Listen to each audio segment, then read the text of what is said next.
मित्रांनो नमस्कार। मुख्यमंत्री युवा कार्य प्रशिक्षण योजनेतील प्रशिक्षणार्थ्यांना कायमस्वरूपी रोजगार मिळण्याच्या दृष्टिकोनातून जे 12 ऑक्टोबर रोजी आंदोलन होणार आहे, या आंदोलनाचे अपडेट, त्याबरोबरच आंदोलनाचे ठिकाण कुठे असेल, आंदोलनाचं नियोजन काय आहे, तुकाराम बाबा आणि एकनाथ शिंदे यांची बैठक होणार होती, तिचं नियोजन कुठपर्यंत आलंय, त्याबरोबरच फेब्रुवारी महिन्याचं पेमेंट कधी होणार आहे, त्याची टॅब ओपन होणार आहे का, त्याबरोबर बालाजी पाटील चाकूरकर यांनी केलेले नियोजन काय आहे, हे सर्व प्रश्न या व्हिडिओच्या माध्यमातून आपण घेणार आहोत। त्यामुळे व्हिडिओ शेवटपर्यंत पहा। व्हिडिओ जास्तीत जास्त प्रशिक्षणार्थ्यांपर्यंत शेअर करा, म्हणजे त्यांना सुद्धा या प्रश्नाची उत्तर मिळतील। तर मित्रांनो, मुख्यमंत्री युवा कार्य प्रशिक्षण योजनेतील प्रशिक्षणार्थ्यांच्या विविध मागण्यांसाठी प्रशिक्षणार्थ्यांना कायमस्वरूपीचा रोजगार मिळाला पाहिजे, या मागणीसाठी येत्या 12 ऑक्टोबर 2025 रोजी ठाणे येथे म्हणजे मामाच्या गावाला महिला प्रशिक्षणार्थ्यांचं आंदोलन होणार आहे। या आंदोलनाला किंवा या आमरण उपोषणाला मुख्यमंत्री युवा कार्य प्रशिक्षण योजना सहाय्यक संघटनेचा पाठिंबा असणार आहे व संपूर्ण जे नेतृत्व आहे ते या आंदोलनाच्या ठिकाणी उपस्थित राहतील। या आंदोलनाला परवानगी सुद्धा मिळालेली आहे, त्यामुळे कोणत्याही अफवावरती विश्वास ठेवू नका आणि कोणीही घाबरून जायची गरज नाही। आंदोलनाचं ठिकाण हे ठाणे शहरातील संविधान चौक कोर्ट नाका येथे असणार आहे। या ठिकाणी 12 ऑक्टोबर 2025 रोजी सकाळी 10 वाजल्यापासून या आमरण उपोषणाला सुरुवात होईल। या आमरण उपोषण हे शांततेत होणार आहे आणि या आमरण उपोषणाचं नेतृत्व मुख्यमंत्री युवा कार्य प्रशिक्षण योजनेतील ज्या लाडक्या बहिणी असतील त्या करणार आहेत। या आंदोलनाला 12 ऑक्टोबर रोजी सुरुवात झाल्याच्या नंतर जोपर्यंत मुख्यमंत्री युवा कार्य प्रशिक्षण योजनेतील प्रशिक्षणार्थ्यांचे लाडके मामा एकनाथ शिंदे साहेब या प्रशिक्षणार्थ्यांच्या मागण्यांवरती सकारात्मक निर्णय घेत नाहीत किंवा सरकार सकारात्मक निर्णय घेत नाहीत, तोपर्यंत हे आंदोलन चालूच राहील। जर दिवाळीपर्यंत या आंदोलनाची दखल सरकारने घेतली नाही तर हे संपूर्ण प्रशिक्षणार्थी मामाच्या गावाला ठाणे येथे त्यांची काळी दिवाळी सुद्धा साजरी करणार आहेत। त्यामुळे नक्कीच मुख्यमंत्री युवा कार्य प्रशिक्षण योजनेतील प्रशिक्षणार्थ्यांच्या मागण्या सरकार लवकरात लवकर मान्य करेल अशीच आशा आहे। त्याबरोबरच या प्रशिक्षणार्थ्यांसाठी तुकाराम बाबा यांनी सांगली येथे आंदोलन केलं होतं, त्यावेळेस माननीय उद्योग मंत्री उदयजी सामंत साहेब यांनी तुकाराम बाबा आणि एकनाथ शिंदे साहेब यांची एक बैठक लावतो असा शब्द दिला होता। ती बैठक अद्यापही लागली नाही आणि आजच माननीय तुकाराम बाबा यांनी सुद्धा सांगितलं की ते जे सांगली जिल्ह्याचे जिल्हाध्यक्ष आहेत त्यांच्यापाशी जाऊन बसले होते आणि त्यांच्यासोबत त्यांनी चर्चा केली। तर शनिवारी तुकाराम बाबा हे मुंबईला जाणार आहेत आणि उदय सामंत यांची सुद्धा भेट घेणार आहेत आणि तुकाराम बाबा हे सुद्धा 12 ऑक्टोबरच्या जे आमरण उपोषण होणार आहे या आमरण उपोषणाला त्यांची उपस्थिती राहणार आहे आणि ती पुढची भूमिका सुद्धा तिथेच मांडणार आहेत।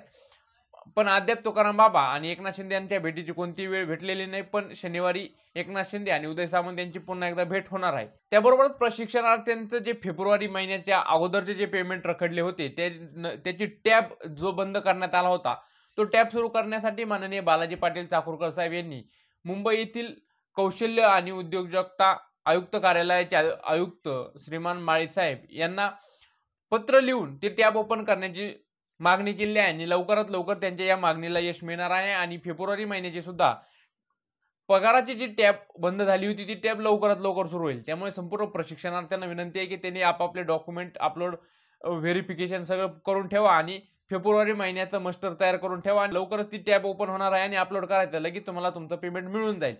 त्यामुळे फेब्रुवारीच्या मागचे जेवढेही महिन्याचे पेमेंट राहिले आहेत प्रशिक्षणार्थ्यांनी त्यांनी आपापली प्रोसेस करून ठेवा, सर्व हजेरी मस्टर स्कॅन करून ठेवा आणि जो वेळेस ती टॅब ओपन होईल की लगेच तुम्ही ते मस्टर अप्लाय करून द्या किंवा अपलोड करून द्या, म्हणजे तुमचं पेमेंट दिवाळीच्या आधी निघून जाईल। आता माननीय बालाजी पाटील चाकूरकर साहेब यांनी या आमरण उपोषणासंबंधी नियोजन कसं केलं आहे तर ते सांगतो।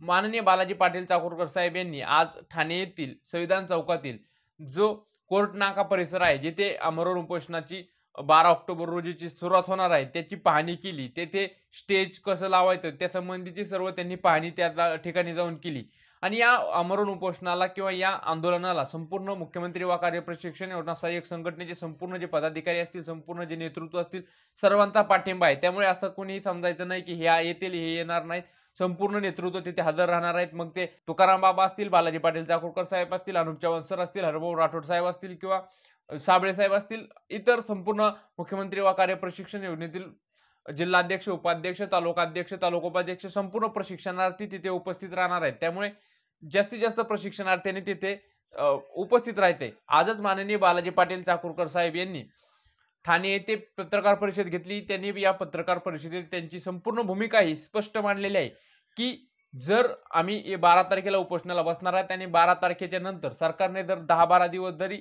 या आंदोलनाची किंवा उपोषणाची दखल घेतली नाही तर आम्ही तोपर्यंत तिथे बसून राहणार आहेत आणि जर दिवाळीपर्यंत सरकारने काही सकारात्मक निर्णय घेतला नाही या प्रशिक्षणार्थ्यांना रोजगाराच्या दृष्टीने कोणतं जर पाऊल उचललं नाही तर हे संपूर्ण प्रशिक्षणार्थी आणि नेतृत्व ठाणे येतेच एकनाथ शिंदे यांच्या गावी म्हणजे मामाच्या गावाला त्यांची जी दिवाळी आहे ती काळी दिवाळी साजरी करणार आहेत. त्यामुळे नक्कीच सरकारने या पत्रकार परिषदेला काहीतरी पॉझिटिव्ह घेऊन प्रशिक्षणार्थ्यांच्या बाजूने चांगला निर्णय सरकार लवकरात लवकर लावणार आहे. त्यामुळे संपूर्ण प्रशिक्षणार्थ्यांना पुन्हा एकदा विनंती की मोठ्या संख्येने तिथे उपस्थित राहा.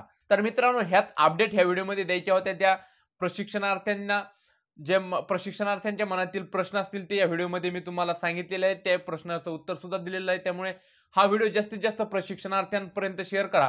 व्हिडिओला एक लाईक करा, चॅनलला सबस्क्राईब करा म्हणजे हा व्हिडिओ जास्तीत जास्त प्रशिक्षणार्थ्यांपर्यंत रीच होईल. आणि मला इंस्टाग्रामवरती फॉलो केलं नसेल तर निलेश बडे पेजला इंस्टाग्रामवरती सुद्धा फॉलो करा.